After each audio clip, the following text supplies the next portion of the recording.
ওগো বৃষ্টি আমার চোখের পাতা ছুঁয়ো না, আমার এত সাদের কান্নার দাগ ধুয়ো না। Hi friends, welcome back to my channel. তোমরা সবাই কেমন আছো? নিশ্চয়ই ভালো আছে, আমিও ভালো আছি। আবার একটা নতুন ঝলঝলে তখন ফ্রেশ ব্লগ নিয়ে তোমাদের সামনে হাজির হয়েছি। তবে আজকের ব্লগটা হচ্ছে আমার বিয়ের পার্ট 2 ব্লগ। পার্ট 1 আমি আগেই দিয়েছি, পার্ট 2 ব্লগটা একটু দিতে দেরি হয়ে গেল, কারণ হচ্ছে আমার শ্বশুরমশাই অপারেশন হয়েছিল, তার জন্য এই ব্লগটা দিতে পারিনি। তো তার জন্য আজকে আমি ভাবলাম যে না, পার্ট 2টা দিতেই হবে। তো দেখো, আমাকে কিন্তু দাদু শ্বশুর অনেক কিছু পড়ে শোনালো, তোমরা তো প্রথমেই দেখলে। তো আমাকে আশীর্বাদ করেছিল, কারণ আমার আগে আশীর্বাদ হয়নি। তখন আমরা দুজনেই এত বিজি ছিলাম যে আশীর্বাদের মানে ডেট ফিক্সড করতেই পারছিলাম না। তাই ভেবেছিলাম যে বিয়ের দিনই আমরা আশীর্বাদ আমার হবে। তার জন্য আমাকে আশীর্বাদ করে নিয়েছে আমার দাদু শ্বশুর পাঠিয়েছিল একটা 36 গ্রামের মানে 4 ভরির একটা হার। ওইটা দিয়ে আমার শ্বশুর মশাই আমাকে আশীর্বাদ করলো। তারপরে আমার দাদুর হচ্ছে মানে শালা, তো উনি আমাকে কিছু মানে উনি হচ্ছে লেখক, তো উনি আমাকে কিছু লেখা পড়িয়ে শোনালেন। তো আমি সব শুনলাম। তারপরে দেখো, এই যে বিয়ের মণ্ডপে অর্ণবকে মা বরণ টরণ করে নিল। তারপরে অর্ণব এসে গেছে বিয়ের মণ্ডপে। কারণ দেখো, অর্ণবকে কেমন একটা দেখাচ্ছে না, যেমন বাচ্চা বাচ্চা। কারণ অর্ণব সত্যিই বলছি, অর্ণব এত পরিশ্রম করেছিল ওই সময় 2 ঘরের জন্য। না ও শুধু নয়, আমিও শুধু প্রচণ্ড পরিমাণে পরিশ্রম করেছিলাম। সমস্ত কিছু 2 ঘরে কেনাকাটি সব কিছুই আমরা করেছি কলকাতা থেকেই।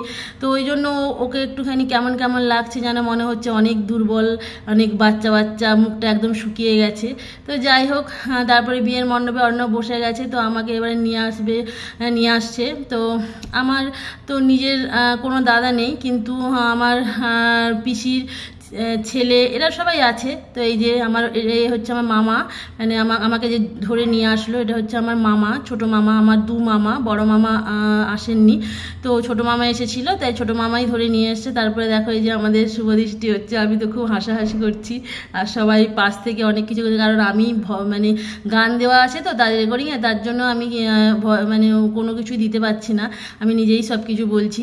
তারপরে দেখো, আমাদের ইচ্ছে ছিল যে রজনীগন্ধা মালাতে আমরা মালা বদল করবো না, আমরা গোলাপ দিয়েই আমরা মালা বদল করবো। তো সেই হিসাবেই আমরা গোলাপ দিয়েই মালা বদল করলাম।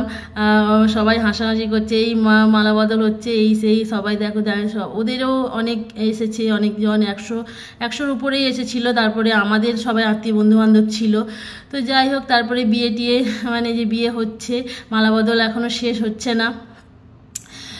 তো বিয়েটা কিন্তু খুবই মানে কি বলবো, বিয়ের সময় এত যে গরম ছিল মানে বলার নেই। মানে ঘেমে যাচ্ছি, মানে কোনো মানে মেকআপ থাকছে না, সব গলে গলে পড়ছে। আমার তো লিপস্টিক থেকে সব কিছু যেন গলে পড়ছে। তাও কিন্তু অনেকগুলো এসি চলছিল, তাও কিন্তু এত লোক তো একটা ঘরের মধ্যে, তার জন্য কন্ট্রোল করা যাচ্ছিল না। মানে এত লোকের নিঃশ্বাস যাচ্ছে, এসিতেও যেন মনে হচ্ছে যেন গরম। মানে এই যে এখন যেরকম গরম, সেই রকম গরম ছিল, হয়তো 44 এরকম গরম ছিল। মানে ওই সময়টা এত গরম হবে আমরা বুঝতে পারি, নাহলে কিন্তু বৈশাখ মাসে করতাম না। তারপরে জ্যৈষ্ঠ মাসে ও বড় আমিও বড়, তার জন্য হবে না। অনেক কিছু ভেবে চিন্তে, আবার আষাঢ় মাস পড়ে গেলে বৃষ্টি বাদলের দিনে, তো অনেক কিছু ভেবে চিন্তে কিন্তু আমরা এই ডেটটা ঠিক মানে 29 তারিখ ডেটটা ঠিক করেছিলাম। বাট মানে আমরা পরে ভাবলাম যে আমাদের শীতকালে বিয়ে হলে মনে হয় ভালো হতো।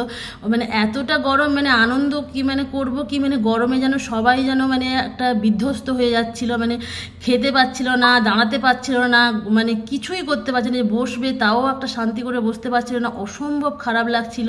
আমাদেরও এত খারাপ লাগছিল যে এত কিছু আয়োজন, এত কিছু সব কিছু, কিন্তু মানে যাদের জন্য করা তারা যদি একটু শান্তিতে মানে না দেখতে পায়, না কিছু করতে পায়। তো যাই হোক, তবে যার একটা কথা বলি তোমাদের, যে দেখো 4-5 বছরের মধ্যে অনেক কিছু ঘটে যায়, তাই না? আমি ভুল বলা হলো, যে 1-2 দিনের মধ্যেও কিন্তু অনেক কিছু ঘটে যেতে পারে। এই যে আমাদের যে দাদু আমাকে যে বিয়ে দিচ্ছে, যে ব্রাহ্মণ দাদু, তো উনি কিন্তু আমাকে বিয়ের কিছুদিন পরেই কিন্তু মারা গেছেন। কিন্তু এখন কিন্তু ওই দাদুকে আমরা সবাই দেখতে পাচ্ছি, তাই না? আমার একটা ভিডিও করা ছিল বলেই ওকে মানে দাদুকে দেখতে পাচ্ছিলাম। দাদু কিন্তু অনেক দিন আগেই মারা গেছে। শুধু ওই নয়, আমার বিয়েতে থাকা আরও 2 জন মারা গেছে। তো তাই বলছি যে মানে 1-2 দিন, মানে বছরের পর বছর নয়, 1-2 দিনের মধ্যেও যে অনেক কিছু ঘটে যেতে পারে, তার কোনো মানে কারণ মানে বলার নেই। তারপরে দেখো আমাকে ওই লজ্জা বস্ত্র দিয়ে দিয়েছে। লজ্জা বস্ত্রটা হচ্ছে আমার ওটা স্বর্ণ কাতান। তো আমার বাবার বাড়ি থেকে একটা দিয়েছিল, মানে আমি যেটা পরে বিয়ে হচ্ছে এটা আমার বাবার বাড়িতে দিয়েছিল ঘাগরা, আর স্বর্ণ কাতানটাও বাবা দিয়েছিল। আর ওদের বাড়িতে দিয়েছিল হচ্ছে তোমার লাল কালারের বেনারসি। তো আমি ভাবলাম যে সব কিছুই কিন্তু আমি কিনেছি, তাই ভাবলাম যে সব কাপড়িতে একই, আমি নিজে কিনেছি, তা ঠিক আছে। তো ওই স্বর্ণ কাতানটাই পরে যাব, তার জন্য ওটাকেই লজ্জাবস্ত্র করে দিলাম। আর যেটা রিসেপশনে পরবো সেটা আর মানে লাল কালারের যে বেনারসি কিনেছি ওটা রিসেপশনে পরবো, তার জন্য ওটা আর এখানে আনি না।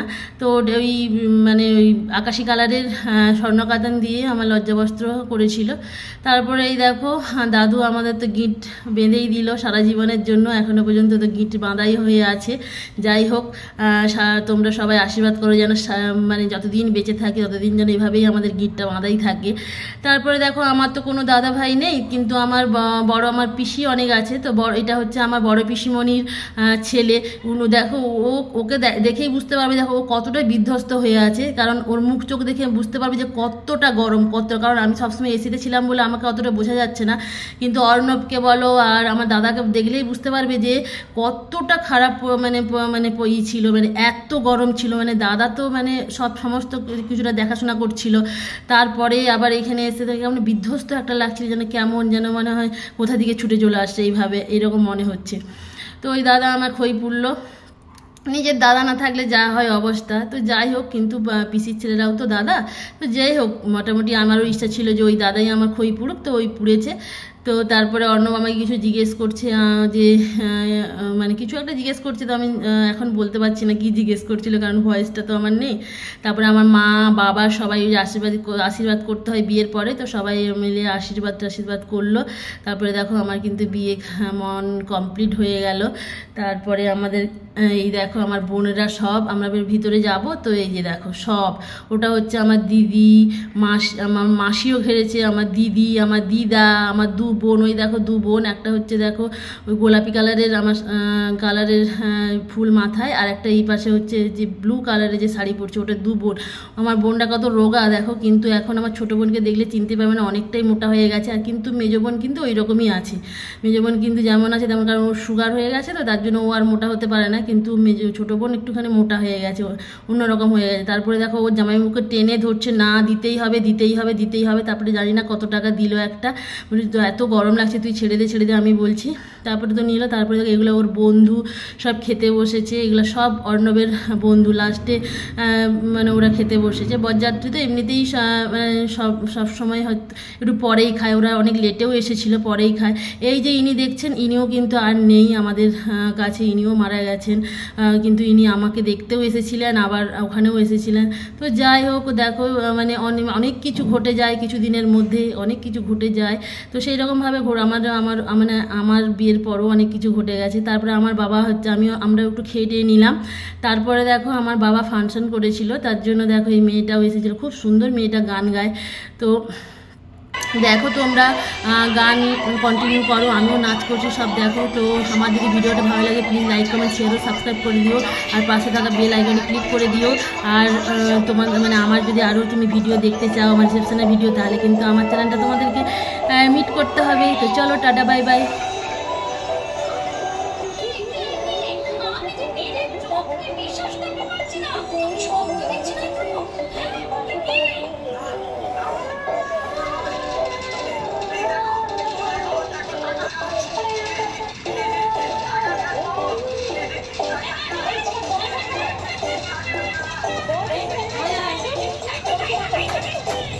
এত ভাত কে খাবে তোমার?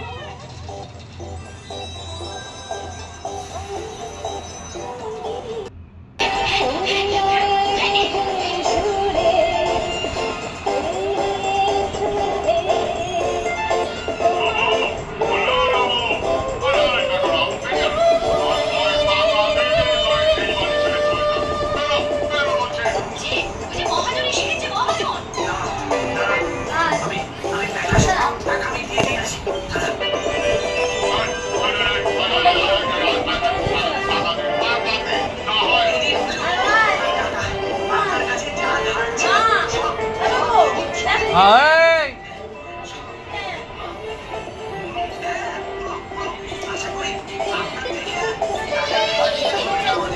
চিকেন দিয়ে আয় কি হলো